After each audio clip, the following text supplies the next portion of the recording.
다양한 사건, 사고 소식, 다양한 이슈 최단비 변호사와 함께 짚어보도록 하겠습니다. 안녕하십니까? 안녕하세요. 예. 자, 오늘 지금 현장 검증이 이루어지고 있는데요. 구체적으로 어떤 점이 가장 이번 사건의 쟁점이 될 것 같습니까? 첫 번째로는 앞에서 지적해 주신 것처럼 이 범행 동기가 가장 이제 중요하게 집중적으로 얘기가 될 것 같습니다. 사실은 이제 범행을 이렇게 현장 검증을 하는 이유는요. 범행에 대해서 본인이 진술한 것이 정말 사실관계가 맞는지를 재현을 해보고요. 그리고서 그 전에 어떠한 뭐 경로로 이동을 했는지, 어떻게 범행을 했는지 구체적인 것들을 보는 겁니다. 그래서 이것을 증거로 사용하기 위한 것들인데 이번에는 그러한 재현, 뭐 증거를 위한 재현도 있지만은 왜 이렇게 범행을 하게 됐는지, 왜 이 피해자를 특정하게 됐는지 이런 것들에 대한 범행 동기도 집중적으로 추궁할 예정입니다. 예.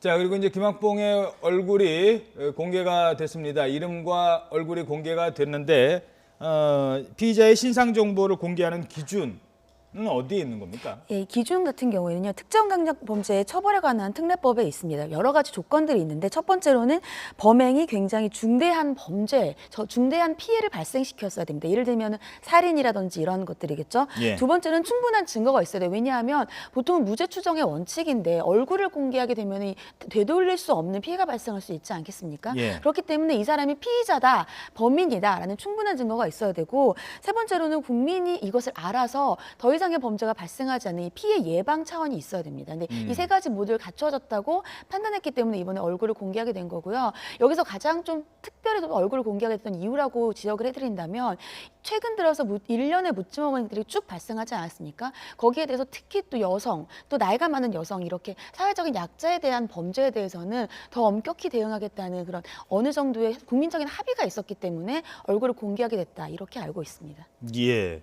자, 그리고 이제 경찰이 계속 그 프로파일러를 투입해서 범행 동기와 함께 조현병을 알았는지 이 부분을 계속 이제 집중적으로 살펴보고 있는데 조현병이 있었다고 한다면 뭐 어떤 처벌이라든가 이런 거에 좀 차이점이 있는지요? 원래 우리나라 법에는 정신병력, 예를 들자면 뭐 조현병과 같은 뭐 정신분열이라든지 아니면 이렇게 제대로 된 판단을 할 수 없는 상태에서 범행을 저지른 사람들에 대해서는 형을 감경할 수 있는 규정이 있습니다. 근데 이것을 악용하는 사례들도 있고요. 그렇기 때문에 과연 이번 사건 같은 경우 최근 1년에도 계속 그랬습니다. 예전에는 감경하는 요소에 정신분열, 정신병뿐만 아니라 알코올도 들어있었거든요. 예. 근데 이제는 알코올을 섭취해서 심신이 미약한 상태에서 범행을 저질렀다고 더 이상은 감경하지 않는 추세 아닙니까? 그렇기 때문에 정신병 같은 경우에도 과연 이것이 감경할 요소가 되느냐에 대한 계속적인 논란이 있습니다. 그래서 법에는 감경 요소이긴 하지만 이번 사건이 과연 감경이 될 것인지는 지켜봐야 될 것 같습니다. 예. 그 앞서도 잠시 지적을 했습니다만 그 정신 질환이 있었던 없었던 결국은 그 처음으로 맞닥뜨리는 사람을 살해하려 했다, 여성을 살해하려 했다 이런 지금 진술이 나오고 있거든요. 결국은 이건 역시 묻지마 범죄이고 누구나 범행 대상이 될 수 있다는 게 많은 사람들의 어떤 걱정을 자아내게 하는 부분 아니겠습니까? 맞습니다. 사실은 묻지마 살인이 뭔가 정확한 정의가 있지는 않지만 대부분 묻지마 살인이라고 하는 것은요.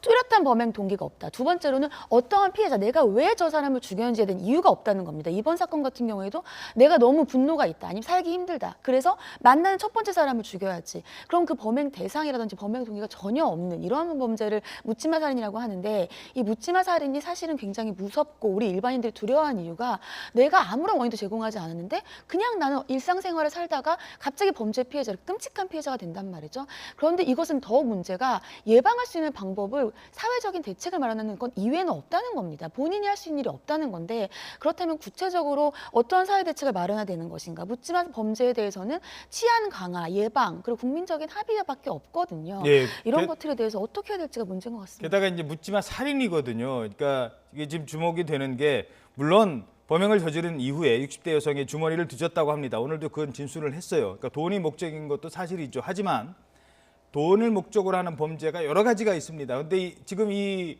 피의자는 일단 사람을 죽였어요. 죽이고 나서 주머니를 뒤져봤더니 돈이 없더라.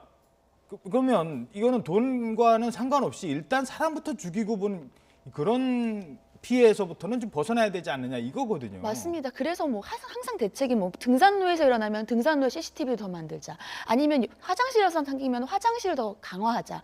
물론 중요한 대책이긴 합니다만은 과연 이런 묻지마 범죄 예를 들자면 정신분야 범죄자들에 의한 범죄가 계속해서 발생한다면 이들에 대한 사후 대책을 어떻게 마련할 것인가. 아니면 어떻게 치안을 구체적으로 어떻게 강화할 것인가. 이런 근본적인 대책이 필요합니다. 예, 알겠습니다.